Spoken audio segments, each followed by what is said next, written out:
visit or work with Parker's Kitchen. Your support makes a difference. You've helped us rank as best workplace in America. None of this happens without you. Thank you. Live from Augusta, breaking news. We begin with breaking news out of Augusta. Good evening. I'm Richard Rogers. And I'm Dana Halliburton. At the top of the hour, a crash on Bobby Jones Expressway is causing a major traffic backup. Going to give you a look at one of our traffic cameras over that way at Bobby Jones and I-20, showing at least some of the backup. But the actual accident is over closer to Sam's Club, again, on the Bobby Jones Expressway. Augusta Dispatch says it was an accident with injuries. And bad news for people trying to get home. It's not clear when this mess will clear up, but we are tracking the situation. Of course, we'll keep you updated. But if you can't avoid that area, certainly do so. More news in just a bit, but right now we're getting to that time where it's uncomfortably hot weather. You don't want to spend too much time outside. Uncomfortable and even dangerous out there. Triple digits again today, Riley. 103 officially, guys. One of the hottest days we have not only seen in 2 years, but possibly 5 years, as the last time we actually saw a temperature over 101 here around Augusta. So it has been a little while since 2019. Now at Bushfield. Thanks, Riley. We have an update on Columbia County's first inpatient hospital. The Wellstar Columbia County Medical Center is set to provide services to those who would typically have to drive further for care. It's going to make a huge difference there. And back in April, they broke ground this massive site, setting sights on an opening date sometime in 2026. Hallie Turner joining us live from a blazing hot construction site. So what are they saying, Hallie? Is that work on track? Yeah, Richard, it actually is, but it's brutally hot out here. But the heat is not stopping these workers from hitting the ground running and hitting major milestones in the new Wellstar Columbia County Hospital. Right now, they are 422 days into the project and have about 632 days left. And leaders say they have no plans of slowing down anytime soon. Hammers, drills, and saws. That's the sound of progress in Columbia County. We have completed the steel framing for the hospital, and we are in progress of the steel erection for the medical office building. We are about 3/4 of the way through for the medical office building, so this is just extremely exciting. This will soon be a 100-bed hospital with a level 2 trauma center and diagnostic imaging. We also have a helipad that is being designed and constructed that will be adjacent to the hospital, which will be a wonderful thing for Columbia County and the residents, especially in close proximity to I-20 for potential traffic accidents or the lake for boat accidents, things of that nature. We will have a helipad there and be able to connect in with both our level 2 trauma center in Columbia County and also, of course, our level 1 trauma center in Richmond County, which also has a helipad. And we do have our own helicopter, so Wellstar Air Care, that will be servicing each of these hospitals. And leaders say they're hitting all the major milestones on time. We're on track budget-wise and on track schedule-wise right now, and I think a lot of that is attributable to our incredible team that is out on site, really working together as a team to solve issues and make sure that we're staying on track. Now, they're targeting mid-2026 for the end of construction. The next step after that is to bring all of the medical equipment in needed for patients, and they'll announce the official opening date as soon as construction wraps up. Glad to hear it's on track, Hallie. Thank you. And for Wellstar, by the way, it's their second complete build-up from the ground up in about 12 years. A first for Columbia County. It'll be their first hospital. And it's nice to know they're on track. It's nice to see it come and actually be a thing now. I remember when it was just a sign. Right. So for years and years, just a sign. Right. Coming soon, they said. Thank you, Hallie. And if you are looking for a job, leaders say they're already working on their clinical workforce and staff planning. They'll have more information coming out soon when they start those onboarding efforts. It'll be great to see it come out of the ground and actually open up in 26. Also in the news tonight, a mother and niece in Appling, both facing murder charges in the drug death of a 1-year-old. The Columbia County Sheriff's Office says they responded to a home on Jordan Drive back in February. That's where they met Mitra Elzie, who was holding her 13-month-old son at the end of the driveway, saying he wasn't breathing. Lab results showed there were drugs in the child's system, fentanyl and xyloline, a tranquilizer known as Trank, according to the CDC. Mitra Elzie, arrested yesterday. Her aunt, D'Angela Belton, also lived in the home, also facing charges in this case. You can see that full police report on the website, wrdw.com. For some soldiers, service comes at a big sacrifice. They're making strides at the national level to help families here at Fort Eisenhower. U.S. Senator John Ossoff introducing a bill to help new parents in the military.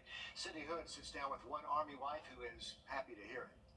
The service of one soldier, I just remember being so alone, I was so tired, is often the sacrifice of an entire family. It's not easy for the spouses, but the children, they don't even know what's going on, and my son has absolutely no idea what's going on. Francis Floresca Baldwin's husband deployed overseas not long after their son's first birthday. When we got married and had our own kid, we knew life would be so much harder, but it has forced me to go out into the community and find ways to serve them. One way includes her talking to Georgia Senator John Ossoff. I just wanted to say something from my heart to the office of Senator Ossoff about how we can do better to help the children of military families. These young service members aren't in it for the money. They're doing it because they care about defending our nation. They're committed to our national security. With the frequency of deployment, it's hard to raise a family. Which is why Ossoff says he's pushing for the Military Family Support Act, which he says will exempt service members from deployment or mobilization in the first year of their newborn's life. But in order to retain young military personnel, we've got to support them as they build their families. This is already U.S. Army policy. My legislation will extend it to the other services and codify it in law. He can feel the pain of not having his father here, and I hope I can bring that to other military families to ensure that their spouse can hopefully spend more time with their child, especially when they're very little. In Augusta, Sydney Hood, on your side. Senator Ossoff introduced that bill earlier this month. He says the whole idea is to make it easier to attract talented young people in the military and then retain those same people in the military. The Department of Agriculture says the fight for fresh and healthy food isn't going away anytime soon. You can take a look at this map of the two-state area. The red shows low-income areas that have a number of people living at least 1 to 20 miles away from a grocery store and need a car to get there. Julius Evans looks at what's being done here to help. Some of us may be used to seeing stores like this around every corner, but that's not the reality for some people around our area. People involved in providing food for people who have limited access say that things are only getting worse. I'm hypersensitive about those kinds of things. Karen Gordon says one of the main things she regrets now is what she used to put in her body. I learned about some of the pesticides and the herbicides that are being used. She used her organization, Growing Augusta, to promote local, sustainable growing and to work with leaders to make it happen. Our legislators can pass laws or ordinances that will make it easier for folks to grow food in the city. Golden Harvest says the issue of food availability is something they see getting worse. What it means for our partners is that they've got long lines at their pantries because people are trying to find a place where they can get fresh fruits and produce, or just food in general. City leaders say last year they signed an agreement with a potential grocer for downtown Augusta to address the issue. There's no timeline for that project because leaders say they want to do it right the first time. Meanwhile, Gordon says she hopes more people can get on board for the sake of her community's health. As long as you can see the opportunities where you can grow food, really you'll never be in a food desert. Gordon says she's prioritizing more state and local support to create ordinances to prioritize more food options and accessibility. In Augusta, Julius Evans, on your side. And you know, nothing beats homegrown if you have access to that homegrown stuff like Karen was talking about there. And certainly so many resources in our area, like the South Augusta Farmers Market that just opened up. Yeah, they're out there. And as you saw that map that we showed you earlier, thousands of people are living in food deserts right here in our area. Well, still to come here on News 12. Sizzling summer days can be really dangerous for everyone working outdoors. We look at ways to protect yourself when we come back. Riley, it's a hot one. It is. We've now had 2 days straight of high temperatures at least up to 100, and we're going to feel like it again over the next couple of days. But finally, some storm chances return. While that forecast is next. With summer here, we're all spending more time outside, so it's a good time to talk about ticks. Cases of a very dangerous tick-borne illness are on the rise in our area, and we're not talking about Lyme disease. Hundreds with alpha-gal. Hundreds. Yes. Alpha-gal is a severe allergy to red meat, and it could be life-threatening. If you're not careful, it can kill you. The Georgia Department of Public Health says cases are rarely reported in Georgia, but an allergist in Augusta says he has hundreds of patients with it. So, a congresswoman in Virginia, she wants to make sure something is being done to track it. How did alpha-gal get on your radar? So this is an issue that's been brought to me by constituents. There is so much more we could talk about alpha-gal, including how more than just one type of tick could be the cause. You can watch our stories right now on wrdw.com or on any of our digital platforms.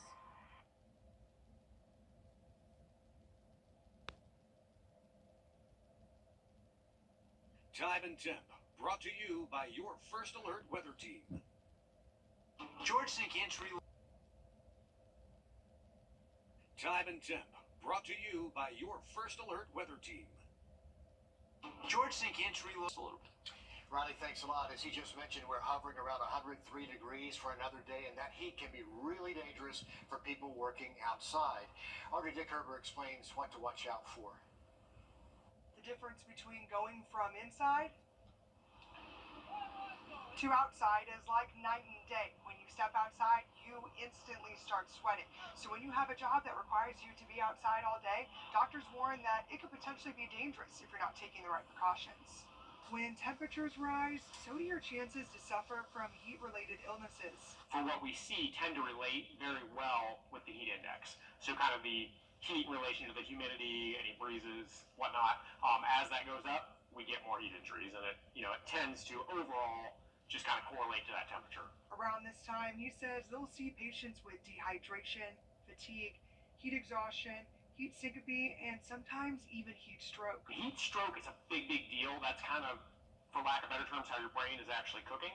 And that can be fatal. So that's something that's an absolute emergency. We need to act on quick. And for people that are outside all day, it's vital that you take extra precautions, breaks, and stay hydrated, which is exactly what GDOT said they tell their workers to do on days like these. Managers who are out here, and they're like trained to recognize those signs of somebody getting nauseous or beginning to experience heat exhaustion. So they're keeping an eye out for that. If they see that, they're going to pull someone off to the side and tell them, hey, get in the cold.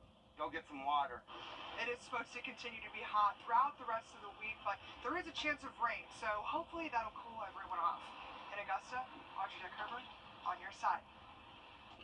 And we certainly aren't thinking about everyone that has to work all day outside. Hard to imagine what they're going through. It's rough. And because of this extreme heat, we're seeing Richmond County is opening several cooling shelters in several parks and recreation buildings across the area. We do have links to those areas on our website, wrdw.com. Good to know the signs, and great to see Will Volk in his new role with the DOT. Love to see it. Congrats, Will. Coming up, a football star from Blackville Hilda High School is making his dreams come true. Next in sports, we'll hear from one of the top running backs in South Carolina who has committed to play for the Gamecocks. First Alert Radar, powered by Jim Hudson Automotive Group. 509 for... We have this breaking news update out of Richmond County about that crash we told you about at the top of the hour. Our reporter trying to get to the scene says a wrecker just got to this crash site near the Sam's Club. This is actually on the Bobby Jones Expressway, and the map right there shows it. It's really just lit up in red. That's the Bobby Jones Expressway where we're talking about. So certainly if you can, avoid that area if possible. Hopefully all of this congestion will clear up soon, but of course we're still tracking this, and we do have a crew trying to make their way out as we speak. Hopefully a live update coming up at 7 o'clock with the video from the scene. On your sideline. One of our local small-town football stars is taking his talents from Blackville Hilda High School to the SEC. Jaquel Holman is the 10th ranked running back in the entire state of South Carolina. Alyssa Lyons caught up with Mr. Holman, who's in a position to follow a dream he's had since he was 7 years old. His grandfather was the mayor of Blackville. If he give you an offer like that, you might as well go. He's the mayor of football. That was a heck of a coverage. Good job. Colleges gonna come find you. No matter where you at, if you good, they gonna come find you. A transfer from South Aiken, now a Hawk. They don't know what to do. I felt like I was good enough to play offense, so basically my dad was like, "There's only one way I can take you, and that's home." What are you looking at? We're a dream. When David got climbed, when he hit, so, I think it was a player from Michigan, and his helmet came off. To play for the Gamecocks And that just turned me on. is now a reality. A lot of kids don't get this opportunity to get off from their dream school. Making his teammates' wish come true, too. Sometimes he'll go to a camp at a school that he knows he's probably not going to go to, but he does so that these kids that go with him can get seen as well. I opened the door for a lot of kids on my team. I mean, it's up to them to really put in the work. I mean, that's it. A spotlight on their little slice of heaven. There is so much emotion and so much community attachment, and almost to the fact that they see their identity into the success of what the high school football team does. Yeah, that touchdown all night. And what he will do in garnet and black. In Blackville, Alyssa Lyons on your side. 3, 1, 2, 3, Gracie. Thank you, Alyssa. In addition to his explosive ability out of the backfield, the Gamecocks are intrigued by his skills on defense. Jaquel Holman is also a track star, winning state titles in the 100, the 200, and the 4x1 meter relay this year. Now, back across state lines in Georgia. After this year's GHSA realignment, there's only one Georgia team from the CSRA still in Class 6A, and that's the Grovetown Warriors. Instead of driving over to Evans or down to Savannah for their region games moving forward, the Grovetown's going to be driving west on I-20 towards Atlanta a lot. The Warriors have not had a winning season on the gridiron since the 2018-19 season, but they have a lot of underclassmen who are ready to get back to their winning ways. We have an extremely small senior class, but we got some guys showing up every day, young guys. They're competing hard, they're working, they're trying to get better. This coaching staff has to be patient and realize we're not going to see the fruits of our labor until later on in the season. The Grovetown Warriors will be kicking off the new season at home on August 16th against the Lakeside Panthers. That's it for sports. We'll be right back after this quick break. Evans, you can't handle it. Coming up on the CBS Evening News, doctors head to the gun range. For Eye on America, meet the medical professionals getting an education in firearms and why they say talking about guns is the key to life-saving care. That and more headlines tonight on the CBS Evening News. Well, we were outside earlier this afternoon and we were testing out the heat gun and we were testing out the temperature of surfaces. We did see that asphalt and concrete got between 130 and 140 degrees, so this does verify. But what was surprising is that artificial turf or putting green was just as hot as asphalt. So try to avoid that over the next couple of afternoons and keep an eye to the sky for a stray storm. Don't walk barefoot on the putting green is what I just said. That's going to wrap things up for us. Our next live update is at 7 o'clock over on 26 News. And then join us back on News 12 at 11. At the CBS Evening News, we focus on solutions, finding solutions to help people understand what are the right choices to make for you and your family.